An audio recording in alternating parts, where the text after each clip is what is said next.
اب آ جائیں وہ آپ نے زلفوں کی بات کی وہ بات میں نے کیا کی ہے ذرا اس میں مجھے بتائیں تاکہ ہمیں پتہ چلے کہ ہمارے نوجوانوں کی جو کالج اور یونیورسٹی سے جو تعلیم بھی حاصل کرتے ہیں تو ان بیچاروں کی ابھی کامن سینس بھی اتنی ڈیولپ نہیں ہوئی کیونکہ یہاں پہ تعلیم ہے تربیت کوئی نہیں ہے.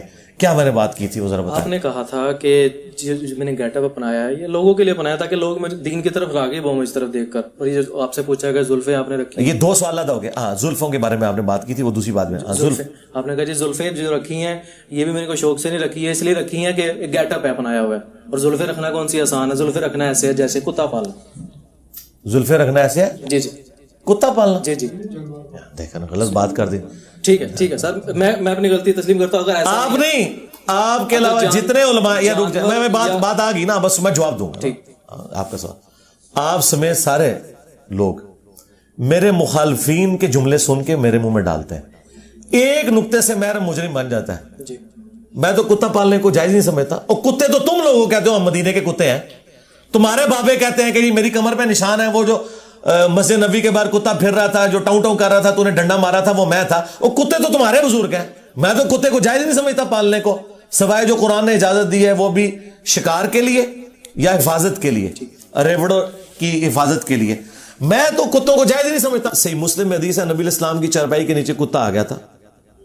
حضرت جبرائیل علیہ السلام نے دروازے کے باہر کھڑے ہو کے کہا کہ جب تک یہ مدینے کا کتا آپ نہیں نکالتے یہ جو بریلوی نیچے کھڑا ہے ہزار ہے یہ تو کہتے ہیں مدینے کتے اس بریلوی کو اپنی چرپائی کے نیچے سے نکال لیں پھر میں آؤں گا.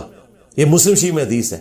تو نبی علیہ السلام کی چرپائی کے نیچے کتا آ جائے تو حضرت جبرائیل نہیں حضور کو آ کے ملتے ہیں. وہ مسلم کے الفاظ ہیں جبرائیل تم نے مجھ سے وعدہ کیا تھا اور تم وعدے پہ نہیں ہے. ان کا یا رسول اللہ یہ بریلوی کو نیچے سے نکالیں مدینے کے کتے کو سگے مدینہ کو. تو یہ کہتے ہیں ہم فخریہ اپنے آپ کو کہتے ہیں نا تو کہ نا آپ کا فخر ہے نا تو آپ کے ٹھیک ہے نا. میں اگر انجینئر اپنے آپ کو کہتا ہوں تو آپ مجھے بار بار انجینئر کہیں میں تو برا نہیں مانوں گا نا. آپ جب کہتے ہو ہم مدینے کے کتے ہیں بلکہ کہتے ہیں مدینے کے کتوں کے کتے ہیں ہم. ہاں تو ان کو نکالیں گے تو تب ہم آئیں گے. تو نبی علیہ السلام کو پھر حضرت جبرائیل علیہ السلام ملنے ہیں.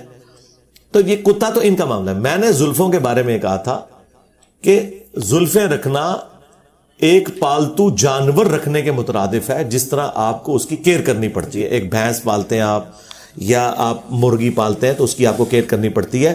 زلفیں رکھنا ایک پالتو جانور کی طرح اس کی حفاظت کرنی پڑتی ہے. آپ کو اس کے لیے ایک دن کے بعد ایٹ لیسٹ شیمپو استعمال کرنا پڑتا ہے. ان کے بزرگ تو جوؤں سمیت ہی گزارا کرتے ہیں نا. ہم نے جوئیں تو نہیں رکھنی کیونکہ وہ کہتے ہیں جی جو گردی سی تو پھر دوبارہ رکھ لیندے سن. تو آڈے بزرگ تے انہوں نے کیڑے پینے نے دنیا بھی آخرت بھی انشاءاللہ پون گے مرنے تو بعد بھی. یہ تو آڈے کیڑے نا میں تو کیڑے والی جو زلفاں نہیں رکھنی ہے میں تو رکھنی ہے صاف ستھریاں. تو میں نے یہ مثال دی تھی کہ یہ زلفیں رکھنا ایسے ہے. اور یہ میں نے کس کی زلفوں کی بات کی تھی اپنی زلفوں کی.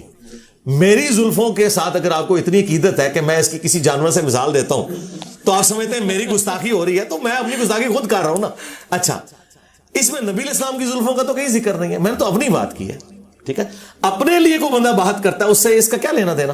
تو اس طرح کی جب کوئی مثال بیان کرتا ہے اس طرح کوئی کسی کے اوپر فتویٰ نہیں لگتا ہے اس کا کوئی اینڈ نہیں. اور اگلی بات الیاس قادری صاحب نے بھی اپنی کتاب میں لکھا خادم رضوی صاحب نے بھی کئی بار بیان کیا کہ جی وہ تاتاریوں کی اولاد میں جو تگودار خان تھا وہ مسلمان اس لیے ہوا کہ وہ ایک اس وقت کے صوفی بزرگ کو ملنے گیا اور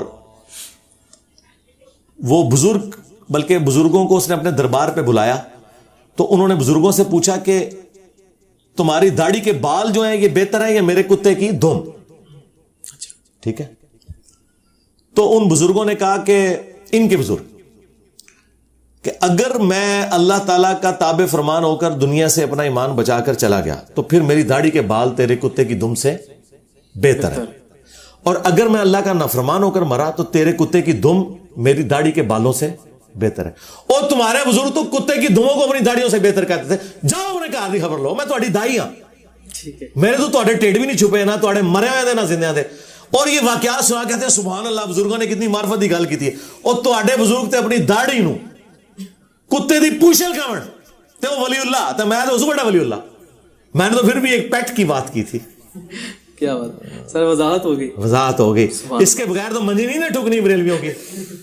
کیا بات. تو میں کہتا ہوں سوال کریں منجی ٹھکوا کے لے کے جائیں، پھر قیامت تک ٹائم ہے. ہمارے پاس یہاں کئی لوگ ہیں بعد میں بریلوی مفتیوں نے کہا تسی کیوں گئے ہو، وہ سانو پتہ ہے ہر گل دا جواب دے دینا، تسی نہ جایا کرو دے کول. یہ مرزا شاہ زیب کو کہا چھوٹو نے. اچھا ہاں وہ ایک چھوٹو ہے نا جو سبحان اللہ پڑھا تھا چشتی رسول اللہ کے پیچھے، وہ چھوٹو مفتی، اس نے کہا وہ کیوں جانتے ہو جواب دے دینا جی ہر گل دا، تسی جا ہی نہ کرو. جیسے قرآن میں آتا ہے نا کہ لا تسمعوا لهذا القرآن والغوا فيه لعلكم تغلبون. جب قرآن پڑھا جائے شور مچا دیا کرو، اسی طرح تم قرآن پر غالب آ سکتے ہو، کیونکہ قرآن تو ہر بات کا جواب دے دیتا ہے. لیکن سننا نہیں جانا نہیں. تو بڑی گالاں پینیاں نے آج.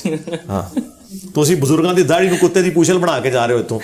اور یہ خود لکھیا ہوا ہے الیاس قادری صاحب نے، یہ رسالہ چھاپا ہوا ہے پاپا جانی نے. انہوں نے کیا دیکھو بابا جی کتنے پہنچے نے، اوے باباؤں کے بابا آ گئے آپ.